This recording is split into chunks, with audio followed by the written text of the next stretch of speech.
FearScape Media Network, exploring the unknown, one podcast at a time.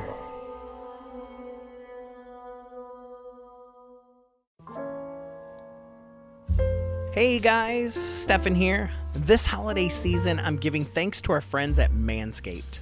I cannot wait to tell my extended family that I have the Performance Package 4.0 from the global leaders in below-the-waist grooming. Not to mention, it includes their Lawnmower 4.0 trimmer to tame my bush and score brownie points with the in-laws, leaving my balls as smooth as turkey legs. That's right. So gift yourself Manscaped or a male family member in your life who needs it. Join the 4 million men worldwide who trust Manscaped with 20% off plus free shipping with the code FearScape by going to manscaped.com. Now, you think your holiday spread is good? Well, it's time to give thanks to the Manscaped Performance Package 4.0, or as I like to call it, the perfect package for your package. See, inside you're going to find the Lawnmower 4.0 trimmer, the Weed Whacker ear and nose hair trimmer, Crop Preserver ball deodorant, Crop Reviver toner, Performance boxer briefs, and a travel bag to hold your goodies.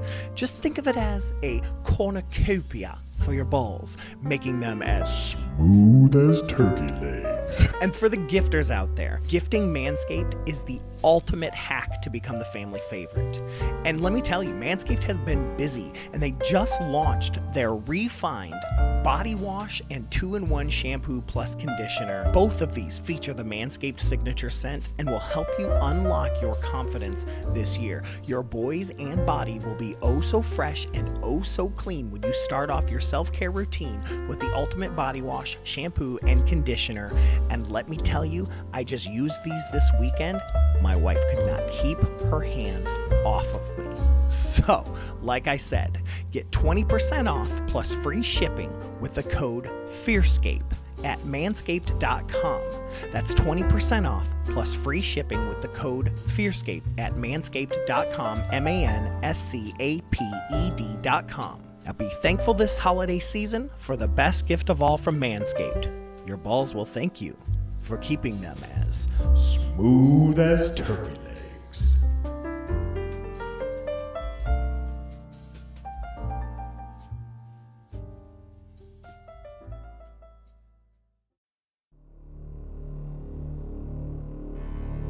Thank you for tuning in to FearScape Paranormal Podcast. We are on a journey to understand and to discover the phenomena that seems to exist all around the globe. We invite you to join us on this journey into the unknown.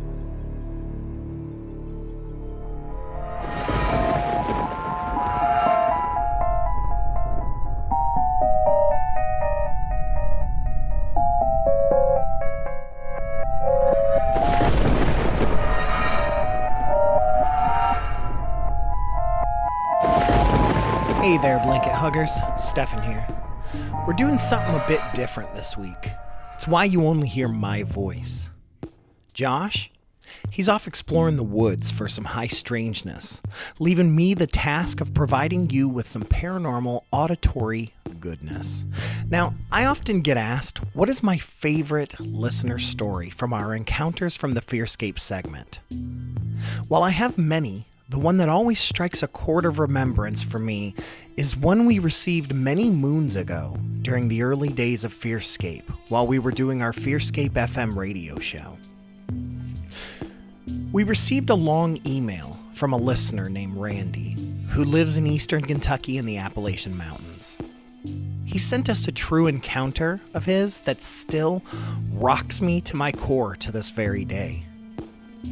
It involves Appalachian lore, Sasquatch, and even some ghosts, or haints as the locals call them, all wrapped up into one incredibly terrifying story. So now, it is my honor to present to you my favorite encounter from the FearScape.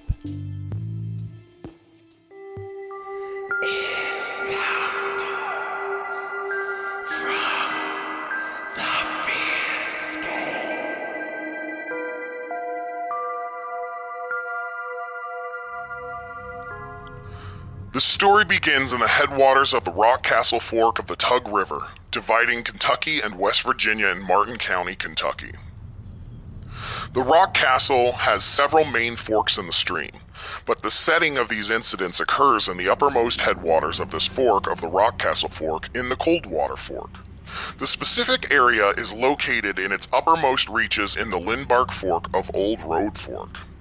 The junction of Old Road Fork and Lindbark Fork was an official post office bearing the name of the local family that lived in the area. For anonymity, the name of the post office will not be mentioned as it was named for the local families that are my direct ancestors, and some people would be embarrassed and possibly harassed concerning these incidents.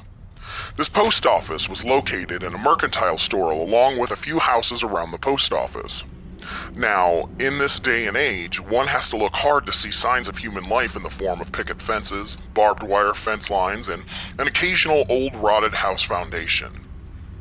It existed in the 1800s and was moved downstream as the families moved downstream in the early years of the turn of century in the 1900s. It's a really rough and remote area. Now, this is a lot of information for several paranormal events, except to say that nothing has been in that area for many, many years except for when we went hunting prior to mining the many seams of coal in the area in the 1980s. Prior to then, a good four-wheel drive truck or SUVs, before they became known as such, could take you near to the watershed between Coldwater and Wolf Creek. Now, the many different types of recreation vehicles known as four-wheelers and side-by-sides can still access these areas from different directions. It was on one of those hunting trips to an area where we always camped out on the evening of the first day of squirrel season, where there were many for hunting and ultimately eating them. We always knew the area as the mouth of Bridge Hollow, and it was a large sandy area formed by a loop in a small cold water stream. I always dreaded going there, as there was a picket fence that was still standing, where my dad would always tell me about the grisly event that occurred there. According to the legend, back in the 1800s, a man lost his good coon dog and was told it was on the farm of a local neighbor near him in Lindbark Fork. The man who lost his coon dog went to the place to inquire about the dog, and the owner came to his fence and was talking to the guy while standing there at his fence. An argument ensued between them and the man who lost his dog. Well, he lost his temper. One commonality in the men of those days was the lengths of their beards, which reached way down on their abdomen. Think of Phil of the modern-day Duck Dynasty and his long beard. Well, the man who lost his dog pulled out his Bowie knife in one hand and with the other grabbed the homeowner's beard, pulled his neck out over the fence and sliced his head off, leaving it sitting on one of the pickets in the fence. Dad always said that on the day that occurred each year, blood could be seen on the fence. Now, I don't know if that was factual or if he was trying to scare me, but it always shivered me when I saw that still standing fence, either going or coming through the area. It was always dark in that area as it lied between two mountains and was located near the creek in the bottom of that particular topography. I have to say that whenever I found myself in Lindbark, I always had a foreboding feeling like the air was heavier or that something was just off. It was not a pleasant feeling, one of dread, and you didn't have to be near the fence to feel it. Even when I was a young teenager and rode a nice dirt bike, I stayed out of Lindbark and chose to ride Old Road Fork and the many local gas company roads that were built there for just great off-road riding. One Friday evening, in the late fall when all the leaves were off the trees, Dad informed me that we were going to the mouth of Bridge Hollow to hunt squirrels early the next morning. In the head of Bridge Hollow was a very low gap, and two little finger ridges coming down the mountain, and we were going to meet some of his friends from the mines where he worked, whom I also knew and liked. They were going to come in from the Wolf Creek divide of the watershed, and we were all going to hunt and meet in that gap from the Coldwater side. I agreed to go with him, though somewhat reluctantly because I had planned to sleep in a little on Saturday morning before I tackled some ongoing chores of clearing sumac bushes on the hillside around our house. Now, he and I were the only two going in his recently new 4x4 Chevrolet Blazer, which was capable of making that trek through the creeks and the occasional muddy road that came up out of the creek to miss deeper holes of water and slick rocks in the creek. The gas company maintained those so-called roads that we used to reach the uppermost portions of the stream where plenty of squirrels were always found. We got to the old camping area a little after daylight had hit, but it was still not quite light as we were in the bottoms of the tall mountains and it would be hours before we could see the sun overhead. As soon as I got out of the blazer, I felt something. Again, like dread. This time, though, it was stronger. Dad told me that he was going to hunt right-hand finger ridge heading to the gap in the mountain ridge, and, well, I'd take the left-hand finger ridge, and we would meet each other and our friends in the gap. I steeled myself for something I really wasn't crazy about, but it made my dad happy to have me hunting with him, and I would do it to make him feel good about his only son. I dreaded it as I opened the truck door and got my 12-gauge shotgun out to head up my assigned hunting area, but something kept bugging me. Actually, one of the things I noticed was I had a definite feeling that I was being watched. I kept my head on a swivel around the truck with Dad, and I was a little spooked, a feeling I normally didn't have while I was out roaming in the woods. We broke up with me being reluctant, and I went to a place directly in front of the truck where I could cross the creek without getting too wet, while Dad had to go up on the creek to cross it to begin his hunt on the other ridge. I tossed aside my feelings, knowing Dad had sent me to the tallest strands of hickory trees, and I was into the hunting, but I had to make some elevation up after the ridge I crossed in Coldwater Creek to reach these large groves of trees where I thought I'd most likely find squirrels. The creek was, at the time, about 8 to 10 feet wide and about 6 to 8 inches deep, which was a good trickle since we were so far up in the creek. I got about 50 feet of vertical elevation behind me and my wind began to run out. You see, the secret to hunting squirrels was, 1, be quiet walking, and 2, listen for the cutting droppings from the squirrels hulling into the huge hickory nuts, and 2, their barking to each other that they had found food. I was following an old logging road up the hill that was only passable by walking, and the road was made by a small bulldozer pulling logs down the hill a long time ago. I was on the inside portion of the road as I was climbing and took my first stop to rest, to catch my breath, and to listen for squirrel activity. With a start, I noticed the second thing that was bothering me. As I listened, all I could hear was my heart hammering from the short climb. There were no usual sounds of chipmunks running through the leaves squeaking for each other, no songbirds, no raptor birds hunting, and no wind in the trees. Nothing. As my heart normalized, I heard it. Complete and deafening silence in the forest with me, and I had been in the forests of Coldwater since I could barely keep up with Dad, and this new sound never happens. The sound of complete and total silence. Now I was spooked as I strained my ears to hear anything, but to no avail. I stood there for a few minutes when I heard my first sound, and it chilled me to my bone. I heard a splash in the creek downstream from where I had crossed, and it was barely audible when I first heard it. It continually splashed as if something large was running with large, broad, bipedal strides up the creek toward me. I knew it wasn't Dad because he went up the creek and this was advancing up the creek well below our vehicle. I could not see the creek where I crossed, so I sought out a new sight line towards the stream. I knew that if I moved over to where I crossed, on the other side of the logging road, that I could almost see the creek. And so I did, and I wanted to see what kind of animal this was. And even though every hair on me was standing upright, I knew what I needed to do. I began a mental checklist of what normal things it could be. Was it a deer running up the creek? No. I ruled out a deer as it is four-legged and the splashing would have been a lot different. Could it have been a bear? No, again, four-legged, and the rhythm would be different. It had to be bipedal because the sound was like splash, splash, splash. And a normal man's would be like splash, splash, splash.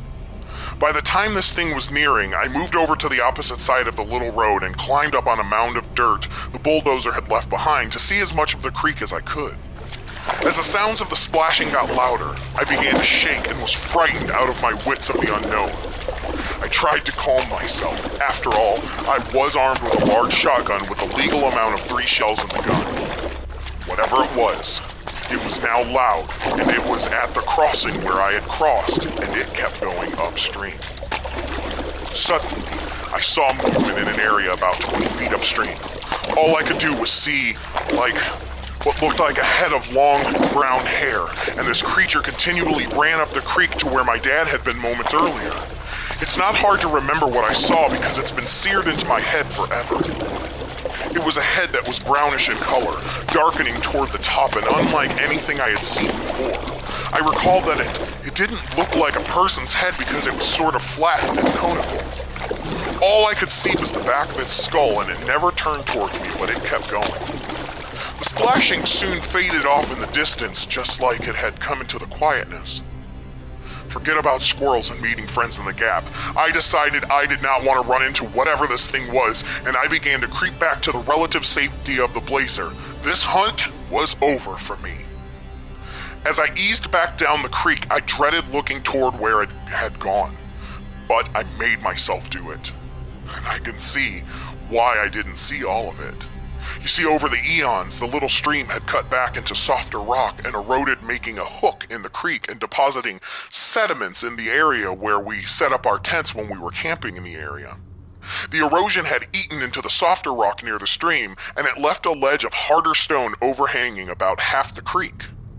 I momentarily gauged the height that was now only about 15 or 20 feet away from me, and the thing had to be probably 7 to 8 feet in height from the creek up. That meant it had to be probably 8 or 9 feet high for me to have seen it. That rocked my young world, and I dashed towards the blazer. I quietly opened the passenger door and closed it as quiet as possible, not wanting this thing to hear me. And I locked both doors and climbed into the large back seat where I thought I could make a better stand against it if it ever came back. I was shivering uncontrollably, and it wasn't because of the lack of heat. I was too afraid to start the engine, thinking that it would hear it, and it would come back to investigate, and I did not want that to happen. My trusty 12 gauge was still loaded. Hunters never had a loaded shotgun in their vehicle, and I was aware of this cardinal sin. But I had it loaded in case I had to back up to the opposite side of the bench seat and fire through the window at this creature. Yes, creature was what it was because I had never seen anything that big in the woods that had to have walked upright, and I had never heard any stories about it. I stayed there for what seemed like the whole morning, when actually about 2.5 hours later, Dad popped out of the brush where I had entered earlier that morning. He had gotten to the gap and didn't run into his friends, but of course, I wasn't there. He was a little worried and came down to the left flank on the course that I was supposed to be taking up the hill and made it back to the truck, and then saw me in the back seat with my shotgun in my lap quivering. It was chilly and his hands were cold. The door levers were horizontal latches, and he just assumed I had gotten tired, lazy, or just lost, and we left the truck unlocked as no one was around. He tried to open the door. The handle just snapped back because it was locked, and it caught his cold fingers, and he let out a little yelp of pain. "Unlock this door, son. What do you have the doors locked for?" I reached up and unlocked his door, and he opened it. And he looked at me in the back seat with a large shotgun, and he had an expression of being a little aggravated because my action had stung his fingers pretty good. He looked between the driver's seat and the door into the back where I was, and he said, "What's wrong with you? You look white as a sheet." Now, I didn't want my father to think that I was crazy. I just wanted out of there, so I just mumbled, "Nothing." He asked, "Why didn't you come up to the gap? There were squirrels everywhere. I even got my limit." I mumbled again, "I just didn't make it." Dad kept staring at me the whole time, and his face sort of softened from his original scowl. He asked, "What happened?" Knowing that ordinarily I would have climbed up there looking for squirrels and ultimately him. Mumbling again, I said, "Nothing." And he just kept staring at me. Then a look came over his face again, and he looked away, and it seemed like he was searching RAM in his memory banks as he was thinking about what had happened. He turned his gaze back to me, and it softened some more, and he said, You saw something, didn't you? I mumbled a non-committal grunt, and he continued to hold me in his stare. After a few seconds, he said, "Well, son, it's gone now. Now let's go home. Also, is that gun loaded?" I nodded my head affirmatively, and he told me to unload it before I shot one of us. So I unloaded it, stuck it back in its storage bag, and turned around in the seat and put it in the back. I was not about to step out of that truck to unload it and go to the back and open up the glass and lay it in. No, I wanted no part in being outside at the time. He got in and I climbed up into the front seat and we left. From the way he looked at me and looked off like he was searching his memory, I still believe to this day that he had run across something similar in his time in those woods, but long ago. He never spoke of it again to me on the way home or ever. From that time on, I still went into the woods behind our home for a walk to clear my head or out of curiosity. There were a couple of times after that I would instantly notice that the forest suddenly got quiet and still. As soon as that would happen, I would set off for home in overdrive because I did not want another encounter of that type again. But the story does not end here.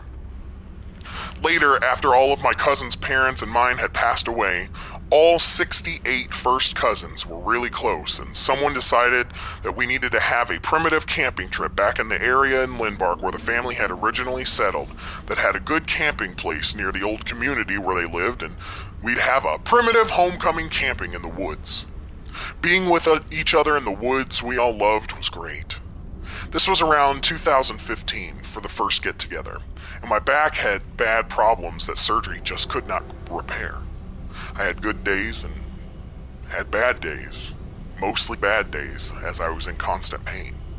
I saw all the pictures they had and the fun they were having and promised myself I'd go if I could have some good days with my back. I had heard some murmurings of strange things going on during these camping trips, and with my memory of what had happened to me, I learned about Bigfoot and Sasquatch and decided I was going to face my fears while in my late 50s. One of my cousins had a full-time, powerful, but comfortable Polaris RZR off-roader that they all thought I could ride in, and my female cousin that owned it told me she would bring me and my equipment to the camping site. I was so excited. We set off in September on a Friday evening around 4:30 p.m. It got dark around 7 p.m., so I wanted to be there before dark. Everyone was glad to pitch in and load the RZR with mine and my cousin's sister's stuff, who rode in one of the two back seats, and away we went. I was reveling in the fact that I was finally in my beloved mountains where I had spent a lot of time in my youth. I was looking outside the window beside the driver, just taking it all in. Just as we passed up Old Road Fork and started up Lindbark, I yelled at my cousin to stop. I saw something that, after watching many shows on TV and reading lots of books about Bigfoot and Sasquatch, made my blood turn cold. After she stopped, I asked her to back up a little way and then stop again. I showed both of them a tree on the side of the road that was about 8 to 10 inches in diameter, snapped completely off and splintered about 10 feet in the air. The way it looked was like a twig that was snapped off, but it was that high in the air. From what I learned, it was that Bigfoot would snap a large tree off as a boundary marker. Then my two cousins wanted to know what I was looking at, and I pointed it out to them. They were amazed, for they realized it had been snapped off way up off the ground. Something with amazing strength had snapped it like a twig. One asked me what did that, and I showed them no other trees in the immediate area that were like that or even blown over. One of them asked, "What does it mean?" And I was hesitant to tell them in fear of frightening them. But I said, "From what I've read and seen on TV, it could be a boundary marker for a Bigfoot." The one in the back seat said, "You're right, I've seen stuff like this on TV." I told them it was probably nothing, and off we set for about 10 minutes of riding in silence until we reached camp where there were several others. We set about setting up my tent. My cousins wouldn't hear of me even doing it. They knew, of course, about my back, and so they did it for me. The last thing that went in my tent was my old shotgun. Yes, the one I had had with me on my first encounter. But this time, instead of small shot for squirrels, I had unplugged the barrel and had it fully loaded with 5 rounds of double-aught buckshot, powerful stuff for self-protection. We all sat around the fire talking and catching up, for I hadn't seen many of them for years, pretty much just at funerals. We were all laughing and having a good time until the clock struck 6:30 p.m., about a quarter hour before darkness set in. All of a sudden, we hear a huge snap, and a tree fall not far from us on the southern flank of the mountain immediately to our west. Now, the thing was, this was no ordinary tree falling when you heard the thud of it hitting the ground, and then hearing a second following thud as it settled to the ground. No, this one sounded like it was thrown backwards down the mountain, and then the momentum of it carried it way down the hill. Several of my cousins screamed and said that there must be a bear in the area. I never saw so many firearms appear so quickly in a couple of heartbeats, including handguns from even my female cousins. I knew we had to have a substantial tree thrown at us just out of our sight to frighten us away. We talked about it for a few minutes and decided to go back to our normal ways. But I filed this one away as another encounter with a Bigfoot. I slept with my shotgun where I could grab it in a quick instance. At about 4 o'clock in the morning, I awoke with a full bladder. With trepidation, I got my brightest headlight on and quietly unzipped my tent door so I could get rid of a couple Pepsis I had ingested that evening. We actually had a potty tent set up outside of camp for the girls, and I didn't see any light in it, but I was afraid to let fly right outside of camp, so I steeled myself away and walked down to the water to urinate.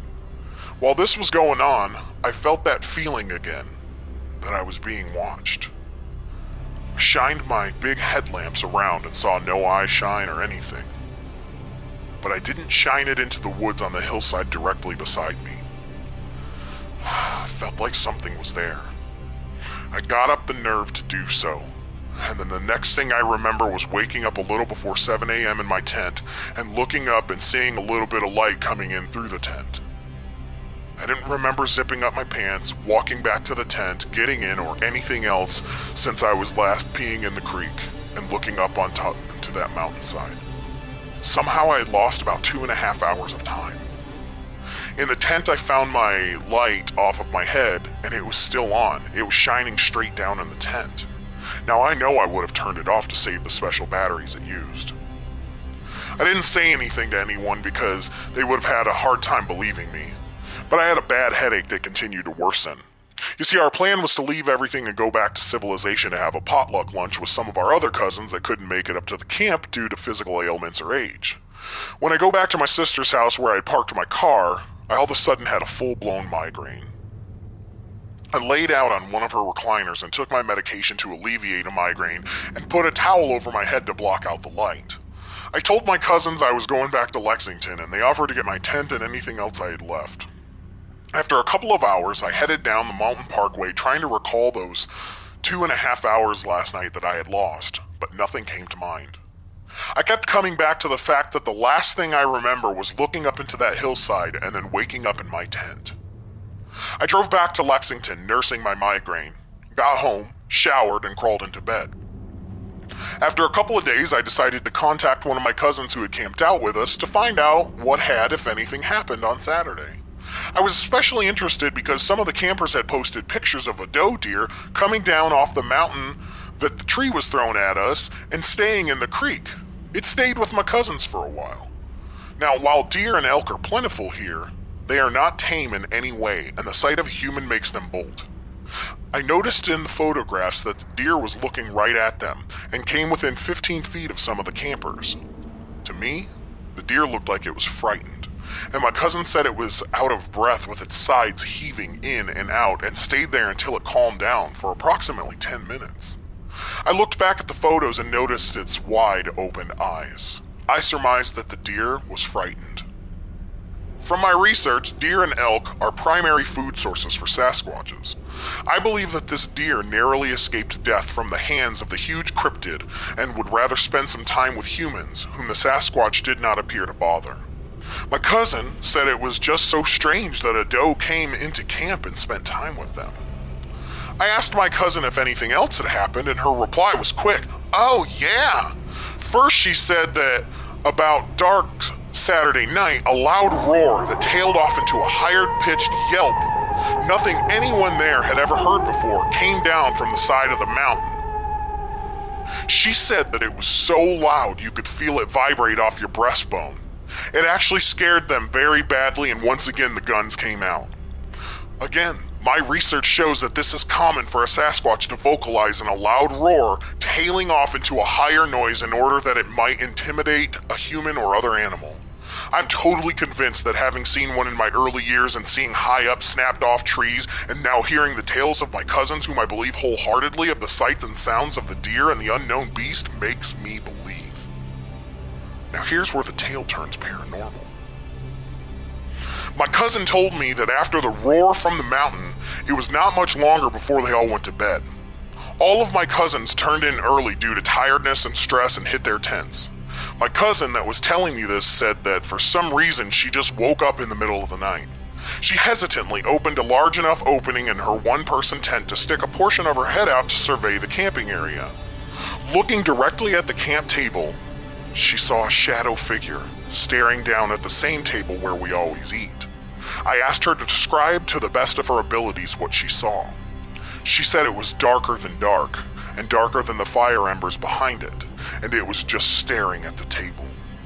She said it was tall, had on a rather large hat and a very long beard. I almost choked, because I don't think she knew about the grisly encounter at the fence further upstream. I don't think the girls in the family knew the story, but the boys surely did. She was describing an old mountain man from around the time of the encounter at the picket fence. I asked again if she was seeing it out of her periphery vision or head on, and she, without hesitation, said head on. Then she told me that he just faded out, and you could no longer see him, but you could see the glowing embers in the fire pit again from her point of view. The next year came up time for the wilderness reunion, and again my back was acting up and I couldn't go. But I was able to view pictures of their trip, and I decided to contact my cousin again. I asked her if she saw the shadow figure again. She replied, "No, but I did see a ghost." I said, "A ghost? Do you mean like a spooky old bedsheet with eyes cut out or what?" She said no. She said it was a balding guy that had a slight glow about him, and he was dressed like he was going to work or something. She said he walked right into the camp while she was looking out of her tent and just kept walking downstream until he disappeared. This stirred a memory in the back of my head. Where we were camping was just downstream from where one of our coal haulage roads crossed Lindbark Creek. Coming down the mountain was a half-mile road set on a 10% grade. A truck driver lost his brakes at the top of the slope while empty, and he could not contain the truck from running away from him. When he got to the bottom of the grade, he tried to make the turn across Lindbark Creek and rolled the truck over and over on the downstream side of the crossing. He was killed instantly in a horrific crash. After thinking about that then and now, the truck ended up lying in an area where a different cousin pitched his tent. I believe that this was the ghost of the truck driver wandering the earth, wondering what happened to his brakes. Many strange things happened in Lindbark, even until today. Am I going in September 12th, 2019? If I am up to it, yes. I am going to go and perhaps witness one of these things that my cousin told me about.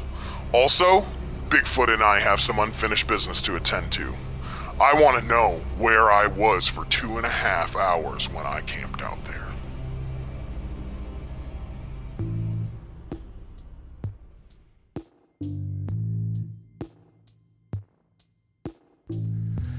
Now that is a tale worth telling. Thank you, Randy, for sharing this story with us all those years ago. And as you can tell, it still makes me hold my blanket extra tight when I hear it. And thank you so much to you, our listeners, for tuning in each week as you always do. Now, a reminder that Josh and I will be taking the month of December off for regular episodes of FearScape to spend some much-needed time with our families. We will still be posting content in December in the form of some fun bonus episodes and even a 2021 wrap-up episode to look back on our crazy year. Next week will be our final full episode of 2021, and we encourage you to mark your calendars for our return on January 6th, 2022 for our next season premiere with a giant-sized episode on the Rendlesham Forest Incident, a series of reported sightings of unexplained lights near Rendlesham Forest in Suffolk County, England, in late December 1980, which became linked with claims of UFO landings. The events occurred just outside the Royal Air Force Woodbridge Base, which was used at the time by the United States Air Force. Some of these USAF personnel claimed to see things they described as a UFO sighting. The occurrence is the most famous of claimed UFO events to have happened in the United Kingdom and is among the best-known reported UFO event worldwide. It has been compared to the Roswell UFO incident in the United States, and it is even sometimes referred to as Britain's Roswell. You do not want to miss out on this one, folks. Again, thank you so much for tuning in to FearScape Paranormal Podcast here on the FearScape Media Network. Please visit FearScapePodcast.com for all things FearScape Paranormal, and visit FearScapeMedia.com to check out all the fantastic podcasts and shows available on our network. So, until next week, this has been Stefan. Keep your eyes on the skies, because the truth is now. And remember, folks, hold those blankets extra tight, because things tend to get spooky when you're listening to FearScape. Good night, everybody.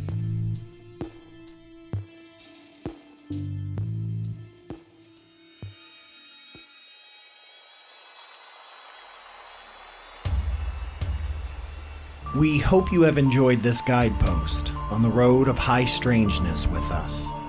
And we thank you, as always, for listening and joining our caravan to the weird and unknown. Please consider supporting us as we continue our journey to find the answers we all seek. FearScapePodcast.com/support.